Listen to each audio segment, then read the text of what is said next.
தாய்த்தமிழ் உறவுகள் அனைவருக்கும் என் அன்பு வணக்கம். எதிர்வரும் 3/1/2026 சனிக்கிழமை காலை 9:30 மணியளவில் மன்னார்குடி தேரடி திடலிலிருந்து புறப்பட்டு நகராட்சி எதிரில் முடியவிருக்கும் உழவர் எழுச்சி பேரணியில் பங்கேற்க மன்னார்குடி சட்டமன்ற தொகுதியின் உழவர்களையும் பொதுமக்களையும் நான் அன்போடு அழைக்கிறேன். இந்த உழவர் எழுச்சி பேரணியின் நோக்கம், மேகேதாட்டு அணை கட்ட கர்நாடகம் தன்னுடைய நடவடிக்கைகளை தீவிரப்படுத்தி இருக்கும் சூழ்நிலையில் இந்த பிரச்சனை குறித்து பெரும் உறக்கத்தில் ஆழ்ந்திருக்கும் உழவர்களை எழுப்பவும், நம்மை வஞ்சிக்கும் கர்நாடக அரசையும் ஒன்றிய அரசையும், இந்த நடவடிக்கைகளை கண்டும் காணாமல் இதற்கு துணை போகின்ற திராவிட மாடல் அரசையும் கண்டிப்பது இந்த பேரணியின் இன்னொரு நோக்கமாகும். மேகேதாட்டு அணை பிரச்சனையை பொறுத்தவரை கர்நாடகம் தொடர்ந்து தன் நடவடிக்கைகளை எடுத்து வருகிறது. அவர்கள் மேகேதாட்டு அணைக்கான திட்ட அறிக்கையை தயாரிக்க ஒன்றிய அரசு அனுமதி கொடுத்து நீராற்றல் அமைச்சகம் அதை பெற்றுக்கொண்டது. அந்த நிலையில் தமிழ்நாடு அரசு மேகேதாட்டு அணைக்கான திட்ட அறிக்கையை ஒன்றிய அரசு திரும்ப அனுப்ப வேண்டும், அதை பரிசீலிக்க கூடாது என்று உச்சநீதிமன்றத்தில் வழக்கு தொடர்ந்தது. ஆனால் உச்சநீதிமன்றம் திட்ட அறிக்கையை கர்நாடக அரசு தயாரிக்கலாம், ஒன்றிய அரசு அதற்கு ஒப்புதல் கொடுத்தால் தமிழ்நாடு அரசு மீண்டும் உச்சநீதிமன்றத்தில் வழக்கு தொடுக்கலாம் என்று சமீபத்தில் தீர்ப்பளித்து விட்டது. இது மேகேதாட்டு அணை கட்டுவதற்கான கர்நாடக அரசின் நடவடிக்கையை மேலும் ஊக்கப்படுத்துவதாக அமைந்திருக்கிறது.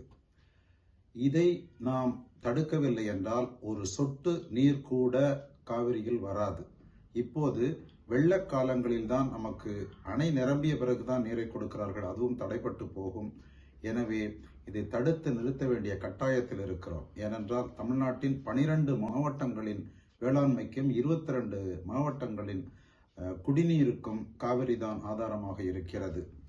எனவேதான் இந்த உழவர் எழுச்சி பேரணி என் கோரிக்கைகளில் மிக முக்கியமானது, ஒன்றிய அரசு மேகேதாட்டுக்கான கர்நாடக அரசின் திட்ட அறிக்கையை பரிசீலிக்க கூடாது, அதன் மேல் மேகேதாட்டு அணை கட்ட அனுமதிக்க கூடாது. இரண்டாவதாக, இந்த பிரச்சனையில் கர்நாடக அரசிற்கு முழு ஒத்துழைப்பு வழங்கும் தற்போதைய காவிரி ஆணையத்தின் தலைவரான ஹல்தரை அப்பொறுப்பில் இருந்து நீக்க வேண்டும். ஏனென்றால் அவர்தான் கர்நாடக அரசு திட்ட அறிக்கையை தயாரிக்க அனுமதி அளித்து அதை ஒன்றிய அரசுக்கு அனுப்ப சொல்லி பெற்றுக்கொண்டார்.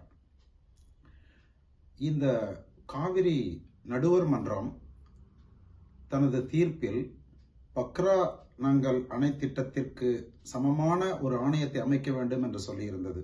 அதன்படி அணையை திறந்து மூடும் அதிகாரம், அதாவது ஒரு மாதத்திற்கு இவ்வளவு நீர் தமிழ்நாட்டிற்கு தர வேண்டும் என்று ஆணையம் உத்தரவிட்டால் அந்த உத்தரவை செயல்படுத்தும் அதிகாரம், அணைகளை திறந்து மூடும் அதிகாரம் ஆணையத்திற்கு இருக்க வேண்டும்.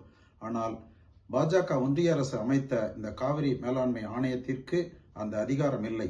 அது பரிந்துரை தான் செய்கிறது. ஒரு மாதத்திற்கு இவ்வளவு நீர் கொடுக்க வேண்டும் என்று கர்நாடக பரிந்துரை செய்கிறது. ஆனால் ஒரு முறை கூட கர்நாடக அரசு நிறைவேற்றவில்லை. எனவே தன்னாட்சி அதிகாரம் கொண்ட, தன்னுடைய ஆணையை நிறைவேற்றக்கூடிய அதிகாரம் கொண்ட புதிய காவிரி ஆணையத்தை ஒன்றிய அரசு அமைக்க வேண்டும் என்று இந்த உழவர் எழுச்சி பேரணி ஒன்றிய அரசுக்கு வேண்டுகோள் விடுக்கிறது. அது மட்டுமல்ல, தற்போது உழவர்களை பாதிக்கும் பிரச்சனைகளான நெல்லின் ஈரப்பதத்தை 22 விழுக்காடு வரை அனுமதிக்க வேண்டும், நெல்லுக்கு உரிய விலையை நிர்ணயித்து அதை சட்டமாக்க வேண்டும், மரபீனி மாற்ற விதைகளை பயன்படுத்த உழவர்களை கட்டாயப்படுத்தக்கூடாது.